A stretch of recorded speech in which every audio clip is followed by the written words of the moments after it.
कि भारतीय जनता पार्टी का प्रदेश उपाध्यक्ष फरोशी का धंधा करता। 6 लड़कियां बरामद हुई, 500 कंडोम बरामद हुआ, 400 दारू के बोतलें बरामद हुई। आप उस पर चर्चा नहीं करते। वो गुजरात, गांधी और बुद्ध का गुजरात, जब से ये रंगा बिल्ला की जोड़ी आई, वहां लगातार ड्रग की खेप पर खेप ड्रग ड्रग ड्रग ड्रग करते पाया गया। आप उसी गुजरात की बात हो रही है जहां 2000 नोट छापने की जाली मशीनें पकड़ी गई, 2000 नोट के जाली नोट पकड़े गए। देश के तारीपार गृह मंत्री और देश के फेंकू प्रधानमंत्री जो जब से 2014 से आए, आपने यह नहीं बताया कि आखिर भाजपा का ही नेता जो जम्मू कश्मीर में चुनाव लड़ा था भाजपा के टिकट से, तारीफ करते हो हिंदू धर्म। हिंदू धर्म कहता है चकला घर चलाओ, हिंदू धर्म कहता है बार खोलो, हिंदू धर्म कहता है हथियारों की सप्लाई करो, हिंदू धर्म कहता है कोकीन की सप्लाई करो। आज जरूरत है हिंदू धर्म बचाने की और भाजपा को भगाने की। बात बोलिएगा राम और कृष्ण की, या लड़की सप्लाई का धंधा कीजिएगा, मेघालय में चकला घर खोलिएगा। गोबर पात्रा जैसे 2 कौड़ी के राष्ट्रीय जोकर को पुई पुई करने के लिए आईटीडीसी में चेयरमैन बना दो, खाली पुई पुई पुई करने का। आप बताओ, ये आप सवाल नहीं पूछते कि भारतीय जनता पार्टी का प्रदेश उपाध्यक्ष मेघालय का बर्नार्ड नाम का, जो अपने फार्म हाउस रिपुम बांगान में जिस्म फरोशी का धंधा करता, 6 लड़कियां बरामद हुई, 500 कंडोम बरामद हुआ, 400 दारू के बोतलें बरामद हुई। आप उस पर चर्चा नहीं करते। आप उस पर चर्चा नहीं करते जो गुजरात, गांधी और पटेल का गुजरात, जिसके कारण भारत की ख्याति विश्व के हर कोने कोने में था, वो गुजरात ड्रग्स रैकेटों का गुजरात हो गया। अडानी के पोर्ट पर 30,000 टन ड्रग्स रैकेट का भंडाफोड़ हुआ, उसके बावजूद कोई चर्चा नहीं हुआ। वो गुजरात, गांधी और बुद्ध का गुजरात, जब से ये रंगा बिल्ला की जोड़ी आई, वहां लगातार ड्रग की खेप पर खेप ड्रग ड्रग ड्रग ड्रग करते पाया गया। आप उसी गुजरात की बात हो रही है जहां 2000 नोट छापने की जाली मशीनें पकड़ी गई, 2000 नोट के जाली नोट पकड़े गए स्वामीनाथ मंदिर में। रंगा बिरला कौन सा? देश के तारीपार गृह मंत्री और देश के फेंकू प्रधानमंत्री जो जब से 2014 से आए, आपने यह नहीं बताया कि आखिर भाजपा का ही नेता जो जम्मू कश्मीर में चुनाव लड़ा था भाजपा के टिकट से, तारीख, वो हथियारों का सप्लायर कैसे था। आप सवाल नहीं पूछते कि कैलाश विजयवर्गीय का राइट हैंड ध्रुव सक्सेना जो भारत की खुफिया जानकारी पाकिस्तान को कैसे दे रहा था। आप नहीं पूछते जो पामिला गोस्वामी भारतीय जनता पार्टी की नेत्री, जो कोकीन उसके पास कहां से आया। आप वो सवाल नहीं पूछते कि अमरनाथ यात्रा में विघ्न डालने के लिए जो ड्रोन मंगाए गए, वो तालिब हुसैन भारतीय जनता पार्टी का आईटी सेल और सोशल मीडिया विंग का प्रभारी कैसे था और भाजपा नेताओं के साथ उसके संबंध कैसे थे। आप सवाल नहीं पूछते कि उदयपुर की घटना में भारतीय जनता पार्टी के लोगों के साथ रहने वाला आदमी एक हिंदू व्यक्ति की हत्या कर हिंदू और मुसलमान करने की कोशिश कैसे किया। आप सवाल नहीं पूछते दिल्ली के आदर्श नगर में हिंदू मुस्लिम करने के चक्कर में जब ये सारे लोग थे उन पर कोई कार्रवाई की बात नहीं होती और वहां उल्टा दिल्ली पुलिस के एसएचओ को बर्खास्त कर दिया जाता है। अब सवाल नहीं पूछते जब अश्विनी उपाध्याय जैसे लोग संसद मार्ग पर देश विरोधी नारे लगाते। आप सवाल नहीं पूछते जब देश के एक प्रतिष्ठित मंत्री अनर्गल बयान देते हैं, देश के गद्दारों को गोली मारों को हंस के बोल दीजिएगा ये कोई जुर्म नहीं है। ये क्या लॉजिक है यार, क्या लॉजिक है बताओ। तो आप क्वेश्चनेबल सुप्रीम कोर्ट को क्वेश्चनेबल कर रहे हैं, हाई कोर्ट को क्वेश्चनेबल। सुनिए ना, अरे सुन लीजिए, यही आप लोगों में खराबी है। आपने अगर रामायण और गीता पढ़ा होता तो शायद आपके समझ में आती। आप जिस हिंदू की बात की जाती है, जिस हिंदू धर्म की बात की जाती है, एक प्रजा ने अपने राजा से सवाल किया और राजा ने अपने दराज धर्म का निर्वाह करते हुए अपनी गर्भवती पत्नी का परित्याग किया। यह है हिंदू धर्म। फिर हिंदू धर्म की बात छोड़ो, क्यों करते हो हिंदू धर्म। हिंदू धर्म कहता है चकला घर चलाओ, हिंदू धर्म कहता है बार खोलो, हिंदू धर्म कहता है हथियारों की सप्लाई करो, हिंदू धर्म कहता है कोकीन की सप्लाई करो। आप बताओ, आज जरूरत है हिंदू धर्म बचाने की और भाजपा को भगाने की। ना ना ना ना, सुनिए सुनिए, हर घर भगवा छाएगा, राम राज कहलाएगा, मोदी जी वापस आएंगे, देशभक्त कहलाएंगे, ये चल रहा है देश का। दिन के हरे हरे रात के घरे घरे, मुंह में राम बगल में छुरी, बात बोलिएगा राम और कृष्ण की, या लड़की सप्लाई का धंधा कीजिएगा, मेघालय में चकला घर खोलिएगा, बार खोलिएगा। अरे पढ़ लीजिए जाकर गरुड़ पुराण को। हिंदू धर्म कर्म आधारित धर्म है, कर्म का फल मिलता है। मद्राफान, व्यभिचार, ये सब पाप की श्रेणी में आता है। ये भारतीय जनता पार्टी के लोग सिर्फ मुंह में राम बगल में छुरी, ये दिन के हरे हरे रात के घरे घरे वाले लोग हैं। ये सारे के सारे कुकर्मियों का जमावड़ा भारतीय जनता पार्टी है। अच्छा, तुम नरेंद्र मोदी कुकर्मी, अमित शाह कुकर्मी, आप आप बड़े अच्छे लोग। कौन है भैया? लबराई कर रहे हो। शुभेंदु अधिकारी कौन है? जो गरीब आदमी अपना पेट काटकर 2 रुपया 4 रुपया 5 रुपया जमा किया था, वो शारदा चिट फंड कंपनी क्या है भैया? बीजेपी में शामिल होते ही ईडी अब नहीं मारेगा छापा? सीबीआई आईटी कहां है?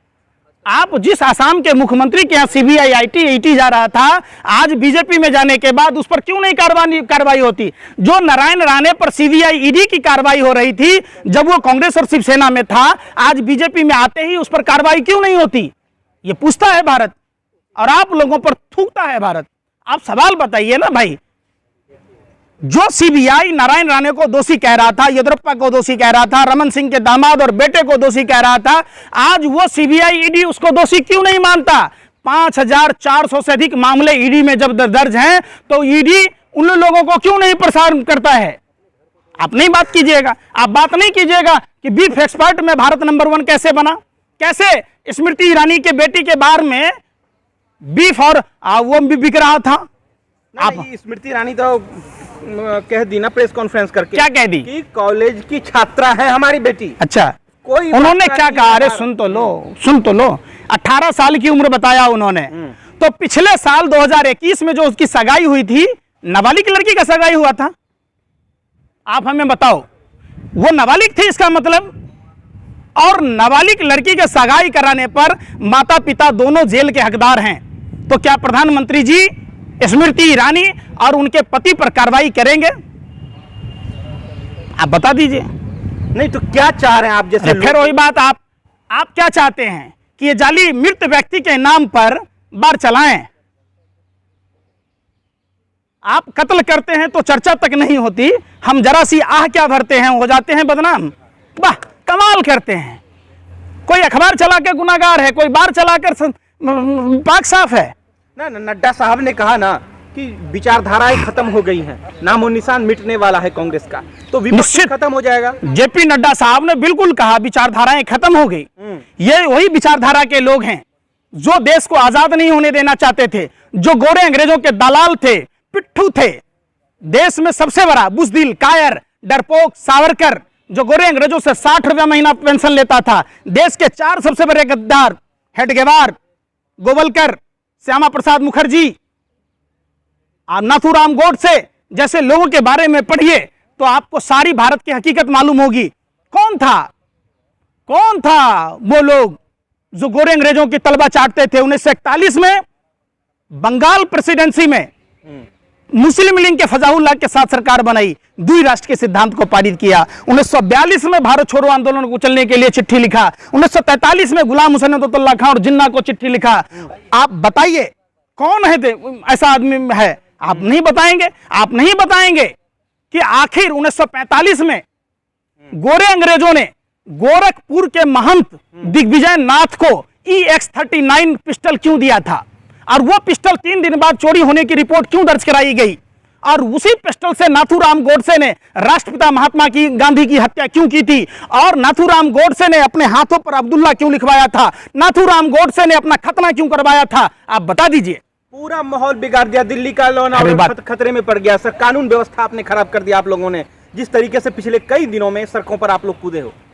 आप लोगों को शर्म हया नाम की चीज नहीं है।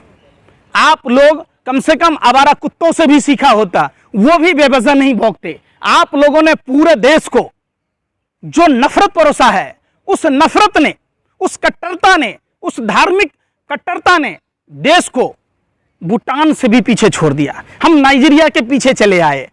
कहां हमारा देश अमेरिका और जर्मनी से तुलना होता था? कहां हमारे देश की अर्थव्यवस्था वर्ल्ड की तीसरी अर्थव्यवस्था थी? आज हमारी अर्थव्यवस्था क्या है भाई? 8 साल में लूटा ही इतना गया है कि उसको संभलते संभलते टाइम लग जाएगा ना। मोदी जी तो ये कह रहे हैं। मोदी जी क्या है? राजा हसन के छठा भाई हैं। एकदम है, एकदम है। सुनिए, 60 साल 63 सालों में जो सरकारें थी वो इतनी संपत्ति बनाए कि उन्हीं संपत्तियों को बेचकर नरेंद्र मोदी जी अपना शौक पूरा कर रहे हैं।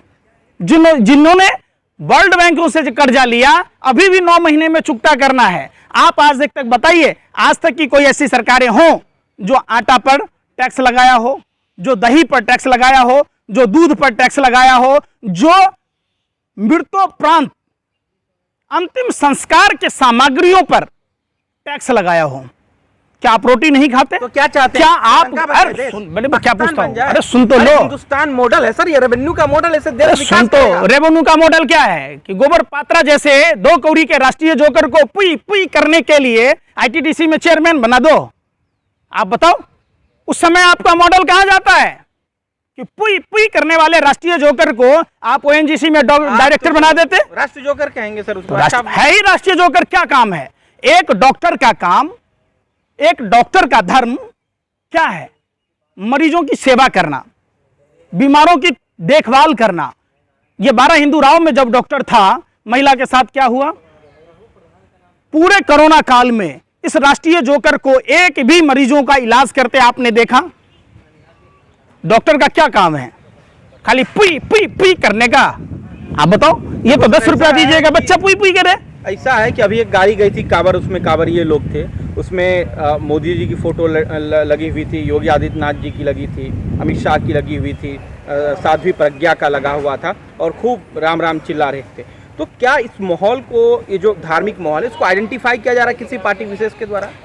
बिल्कुल नहीं। जिस तरीके से हमने रामायण देखी है और रामायण में कालनेमी राक्षस ने भगवा पहनकर प्रभु श्री राम का नाम लेकर एक राक्षस होते हुए भी, हनुमान जी जब रामचंद्र जी के भाई मूर्छित हुए, संजीवनी बूटी लाने जा रहे थे, उसको दिग्भ्रमित करने का काम किया। तो राक्षस ही है ना। कौन है राक्षस? कालनेमी कौन है? नहीं कालनेमी पूछ रहा हूं। देश का राक्षस कह रहे हैं आप। तो उसी हिसाब से, अरे सुन तो लो यार, सुन नहीं रहे, सुनने का पैसा नहीं लगता ना। उसी तरीके से ये देशद्रोहियों की पूरी टोली थी जो रॉयल सीक्रेट सर्विस गोरे अंग्रेजों की दलाली और मुखबरी के लिए बना था। अरे सुनने रहे यार, कौन किदवंतियां है? अरे फिर सावरकर का कौन लगता था? रिश्तेदार था गोरे अंग्रेज? जीजा लगता है, फूफा लगता था जो 60 रुपया महीना पेंशन देता था। भाई, जिस समय टीचर को 12 रुपया महीना पेंशन मिलता था, सावरकर को 60 रुपया महीना पेंशन क्यों मिलता था? बता दीजिए आप हमको। आप बता दीजिए, जब नेताजी सुभाष चंद्र बोस आजाद हिंद फौज का गठन कर रहे थे तो ये महारानी विक्टोरिया को सलामी ठोक रहे थे, क्यों ये भारत छोड़ो आंदोलन कुचलने के लिए चिट्ठी लिख रहे थे? आप हमको बताओ, कौन था? अरे फिर वही बात, अरे सुन, फिर बात भगत सिंह, अरे सुने रे, अरे बेशर्मो, सुन तो लो। भगत सिंह के खिलाफ गवाही देने वाला सर सादीलाल हिंदू महासभा का प्रांतीय अध्यक्ष था, जिसके चीनी मिल आज भी पश्चिम उत्तर प्रदेश में है। भगत सिंह के खिलाफ केस लड़ने वाला सूर्य नारायण कौन था? हेडगेवार का दोस्त था। आप उस पर चर्चा नहीं कीजिएगा। नहीं सर, माहौल खराब किया जा रहा है देशों को। फिर वही बात, माहौल कैसे बनेगा? आप उसको नफरत में, जाति के नाम पर, धर्म के नाम पर करेंगे। ये देश बाबा साहब अंबेडकर का संविधान से चलेगा। ये देश, अरे सुन रहे यार, है। नहीं तो देखिए पाकिस्तान का क्या हाल है, श्रीलंका का क्या हाल है। आप पाकिस्तान के पत्रकार, सुन तो लो, आप पाकिस्तान के पत्रकार हो कि हिंदुस्तान के? बताओ ना कि पाकिस्तान डे पर बधाई देने कौन गया था? कौन गया था पाकिस्तान में बिरयानी खाने? कौन गया था पाकिस्तान से चादर लेने या साड़ी ओढ़ने? कौन गया था जिन्ना की मजार पर चादर चढ़ाने? कौन गया था? बताओ, कौन गया था? क्यों गया था? आपको अपने देश की चिंता करनी चाहिए, अपने देश की फिक्र करनी चाहिए। आप बार बार लाते हैं, आखिर हिंदुस्तान पाकिस्तान में बंटवारा किसने करवाया? आरएसएस वालों ने। फिर बताओ ये चीज, आप वो नहीं बताओगे।